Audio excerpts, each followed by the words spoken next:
Saludos y bienvenidos. Hoy vamos a sumergirnos en un tema que para muchos es como el primer gran muro en su carrera académica. El primer gran reto, sin duda. Sí, cómo encontrar un problema de investigación para una tesina. Es un momento lleno de presión, ¿verdad? Totalmente. Se siente como estar frente a un océano de ideas con la exigencia de ser original y, bueno, a menudo la mente se queda en blanco. Pasa muchísimo. Pero la clave podría estar más cerca de lo que pensamos. Quizás en lo que ya nos genera pasión, indignación o simple curiosidad en el día a día. Exactamente. Y creo que ese es el objetivo de hoy, ¿no? Desmitificar ese proceso y transformar esa sensación de ¿y ahora por dónde empiezo? En un plan de acción. Me gusta eso de plan de acción. Es que un buen problema de investigación no nace de un golpe de genialidad en el vacío. Emerge de la observación, de la pasión y sobre todo de aprender a hacer las preguntas correctas. Y eso aplica a todo el mundo, me imagino. A todo el mundo, sea enfermería, ingeniería, humanidades, cada disciplina tiene un laboratorio de ideas a su alrededor, en la vida cotidiana. Ok, pues vamos a desempacar esto. Empecemos por lo más fundamental, que creo que es donde surge la primera confusión. A ver, ¿Qué es exactamente y qué no es un problema de investigación? Porque mucha gente lo confunde con simplemente tener un tema. claro, y eso es un universo entero. Exacto, eso es un universo, no un punto de partida manejable. El problema no es el tema. Teóricos como John W. Creswell, que es una referencia obligada en esto, lo definen como una grieta en el conocimiento. Una grita. Me gusta esa imagen. Es esa tensión palpable entre lo que ya se sabe y lo que todavía no se comprende del todo. O sea que no se trata de inventar la rueda, sino de encontrar un hueco en el camino que necesita ser reparado, por decirlo así. Justo eso. Y para que quede más claro, podemos pensarlo en 3 niveles, que van de lo más general a lo específico. Dale. Primero está el tema. El área amplia. Por ejemplo, algo que nos toca de cerca aquí en Puerto Rico. La contaminación por plásticos, ¿ok? Un tema gigante. Gigante. Luego, el segundo nivel es el problema, o sea, el nudo específico y justificable dentro de ese tema. Por ejemplo, aunque sabemos que nuestras costas están afectadas, desconocemos el impacto real de los microplásticos en especies clave del ecosistema costero local. Ahí está la grieta, ¿ves? Lo que no se sabe. Ahí está el hueco. Y el tercer nivel sería ya la pregunta que guía el trabajo. Correcto. La pregunta de investigación es la formulación precisa que podemos investigar. Siguiendo el ejemplo podría ser, ¿de qué manera la concentración de microplásticos en la costa de Humacao afecta la tasa de reproducción del juez común? ¡Wow! Ahí pasamos de un océano a una gota de agua que sí podemos analizar. Exacto. Y como decía el epistemólogo Mario Bunge, el progreso del conocimiento consiste en plantear, aclarar y resolver nuevos problemas. Sin esa pregunta específica, no hay progreso. Ok, entiendo. Ya encontré mi grieta. Pero ahora esa grieta me parece un abismo. Veo la pregunta y me abruma. El famoso vértigo. Sí. ¿Cómo evito que mi investigación se convierta en un proyecto de 10 años que nunca voy a terminar? Ahí entra lo que llamamos el arte de delimitar. Y quiero enfatizar esto. Delimitar no es hacer tu idea más pequeña o menos importante. No. No, es hacerla más potente. Aumenta la claridad, la precisión y sobre todo la viabilidad. Piensa en ello como ajustar el foco de una cámara. Un paisaje borroso de repente se vuelve nítido. Entiendo la analogía, pero en la práctica, ¿qué significa ajustar el foco? ¿Qué decisiones hay que tomar? Significa establecer límites bien claros en por lo menos 4 dimensiones. Primero, la población o las unidades de análisis. O sea, a quiénes o qué se va a estudiar. Ok. No es todos los estudiantes universitarios, sino, por ejemplo, estudiantes de primer año de ingeniería en la UPR Humacao. Mucho más específico. Segundo, el lugar o escenario. ¿Dónde? No es en Puerto Rico, sino en la clínica comunitaria del pueblo de Yabucoa. Ok, gente y lugar. ¿Qué más? Tercero, el tiempo. ¿Cuándo? no es un estudio indefinido, sino durante el semestre académico de primavera de 2026. Ajá. Y cuarto, que es quizá el más sutil, la dimensión del fenómeno. ¿Qué aspecto exacto se va a observar? No estudiamos el bienestar, que es inmenso. Imposible de medir así en general. Exacto, sino algo medible como la percepción de seguridad en espacios públicos universitarios durante la noche. Entiendo perfecto cómo delimitar en ciencias sociales, con poblaciones y lugares. Pero, ¿cómo delimita su trabajo, por ejemplo, un filósofo o un historiador? El dónde y el cuándo parecen más abstractos ahí. Excelente pregunta. La lógica es la misma, pero se manifiesta diferente. Un historiador no estudia la Revolución Francesa, Claro, sería una locura. sino que delimita, por decir algo, las estrategias de propaganda política en panfletos distribuidos en París entre 1789 y 1791. Nítido. Y un filósofo no estudia la ética, sino el concepto de justicia en los diálogos tempranos de Platón versus los tardíos. La delimitación siempre existe. Es el acto de acotar el universo de análisis a algo que se puede investigar a fondo en el tiempo que tenemos. Es tu mejor amiga para asegurar que la tesina se termine y se termine bien. Esto me lleva a una idea que mencionamos al principio, la pasión. La investigación no tiene por qué ser un ejercicio académico frío y distante. Jamás debería serlo. De hecho, parece que es todo lo contrario. Es que la motivación es el combustible. Es lo que te mantendrá trabajando en las noches largas y frente a los obstáculos.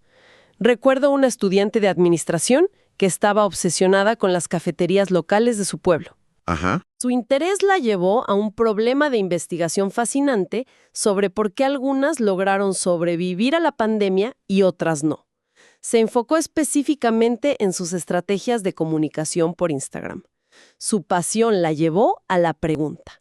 Ok, entonces, ¿cómo se construye ese puente entre una pasión, como puede ser el café, y una pregunta de investigación formal? Pues mira, hay una herramienta súper práctica para eso, popularizada por Booth, Colomb y Williams en su libro The Craft of Research. Es una especie de fórmula que yo llamo brecha más consecuencia. Suena interesante. Brecha más consecuencia. La plantilla es simple. Aunque se sabe o ocurre X, no se entiende bien Y, y eso importa por Z. A ver, repítela. Aunque X, lo que se sabe, no sabemos Y, la grieta, y eso importa por Z, la relevancia. Me gusta. Pongámoslo a prueba. Dale. Digamos que a un estudiante de comunicación le preocupa cómo TikTok afecta la salud mental, un tema bien actual. Perfecto. Usemos la fórmula. Empezamos con la X, lo que se sabe. Ok. Aunque sabemos que los jóvenes pasan muchas horas en TikTok y existe un debate general sobre su impacto en el bienestar, Ajá, eso lo sabemos. Ahora la Y, la grieta. no se entiende bien cómo formatos de contenido específicos, por ejemplo, los videos idealizados de Un día en mi vida versus los videos de noticias, influyen en los niveles de ansiedad social en jóvenes universitarios aquí en Puerto Rico. Ujú. Y ahora el ¿y qué? La consecuencia. Exacto. La Z. Punto. Y esto importa porque comprender esa relación permitiría crear guías de consumo de contenido digital más saludables y sobre todo específicas para nuestra población. ¡Wow! Eso es brutal. Se pasa de una queja vaga como TikTok es malo a un proyecto de investigación súper concreto, delimitado y con un impacto social directo. Ese es el poder de la fórmula. Crear guías prácticas. Esa transformación es el verdadero poder de esto, ¿no? Ese es exactamente el poder. De repente un tema vago se convierte en un problema claro, justificado y con un propósito que va más allá de obtener una nota. Esa fórmula de brecha más consecuencia es oro puro. Pero me pregunto si podemos verla en acción en otros campos. ¿Cómo se vería esto, por ejemplo, para alguien que estudia, no sé, terapia física? Claro. Lo fascinante es cómo este modelo se adapta. Para terapia física, el interés puede ser mejorar la rehabilitación de los pacientes. Ajá. Usando la fórmula, el problema podría ser, aunque se diseñen rutinas de ejercicio para hacer en casa, no está claro qué factores influyen en que los pacientes realmente las sostengan tras el alta y por qué muchos las abandonan. Y la delimitación ahí sería. Pues delimitas a pacientes post-lesión de rodilla 6 semanas después del alta Y haces un seguimiento semanal con indicadores funcionales y entrevistas cortas. ¿Tiene todo el sentido? Y para administración de empresas, quizás con el interés en el emprendimiento local como el estudiante del café. Exacto. El problema podría ser la alta tasa de fracaso de los micronegocios de comida como los food trucks en su primer año de operación. Que es un problema real, realísimo, y la delimitación. Estudiar de 10 a 15 food trucks o kioscos con menos de 2 años en el área de Caguas y hacer entrevistas a sus dueños para identificar patrones comunes en las estrategias de los que sobreviven versus los que cierran. Ok, cambiemos de tercio. Un campo más visual. Arquitectura. El interés es crear mejores espacios públicos. Un interés fantástico. El problema podría ser, a pesar de que se diseñan plazas públicas para el disfrute de la comunidad, muchas son percibidas como inseguras, especialmente por las mujeres de noche, y por eso no se usan. La brecha es que no sabemos por qué. Exacto. No se sabe cómo rasgos específicos del diseño de una plaza, como el tipo de iluminación, la ubicación del mobiliario o la visibilidad, influyen directamente en el uso real y la percepción de seguridad. Y delimitas a una plaza específica. A la plaza pública de un municipio específico, haciendo observación sistemática y encuestas en distintas franjas horarias. Nítido. Un ejemplo más. Algo de ciencias puras, ciencias ambientales. El interés, que ya lo mencionamos, la calidad del agua de nuestros ríos. Un tema vital. El problema. Aunque se monitorea la calidad del agua, no se comprende bien la relación exacta entre los eventos de lluvia intensa, típicos de aquí, y los picos de contaminantes bacteriológicos en puntos críticos, como la desembocadura de un río. Por ejemplo, la del Río Blanco en Naguabo. Y la delimitación, un punto de muestreo específico, con mediciones antes, durante y después de 3 eventos de lluvia significativos durante 3 meses. De nuevo, de lo grande a lo manejable. Ok, esto ha sido un torbellino de información súper útil. Hemos definido el problema, aprendido a delimitar y tenemos una fórmula para conectar la pasión con la pregunta. Si tuviéramos que resumir todo esto en una hoja de ruta, ¿cuál sería? Claro, podemos consolidarlo en un proceso de 9 pasos. Es un camino lógico donde cada paso construye sobre el anterior. Paso 1. El primero, y no es negociable, es 1. Identificar un interés auténtico. Empezar con algo que genere pasión, indignación o curiosidad. La justificación es simple. La motivación es el recurso más importante para sostener el esfuerzo. De acuerdo, es el motor. Pero, ¿qué pasa si esa pasión es demasiado amplia, como la justicia social o la música? ¿Cuál es el segundo paso para aterrizarla? Ese es el punto clave del segundo paso. 2. Describir el fenómeno con ejemplos concretos. Hay que bajar la idea a tierra. No es, me interesa la educación. No. Me frustra ver la dificultad de mis primos para aprender matemáticas con los métodos virtuales actuales. Ese detalle personal y concreto te da el anclaje. Anclaje, me gusta eso. Una vez que tienes ese ejemplo concreto, simplemente te lanzas a escribir. No todavía. El tercer paso es crucial para no reinventar la rueda. 3. Hacer una exploración inicial de evidencia. Leer algunos artículos, buscar datos, hablar con gente que sepa del tema. Esto ayuda a entender qué se sabe ya y dónde podrían estar las verdaderas grietas. Y con esa exploración ya se está en posición de usar la fórmula que discutimos, ¿verdad? Exactamente. El paso 4 es 4. Formular la brecha y su importancia. Usar la plantilla aunque X no sabemos y eso importa por Z. Este es el corazón de la propuesta. Porque no solo identifica el problema, sino que lo justifica. Te obliga a pensar en el ¿y qué? Perfecto, ya tenemos el problema justificado. Lo que sigue es la pregunta. Sí, paso 5. 5. Redactar de 1 a 3 preguntas de investigación. Estas preguntas son el timón de tu estudio. Deben ser claras, directas y, sobre todo, contestables. Una buena pregunta es, ¿el mejor mapa? Y luego de la pregunta viene el famoso foco de la cámara. Correcto. Paso 6. 6. Delimitar explícitamente el alcance.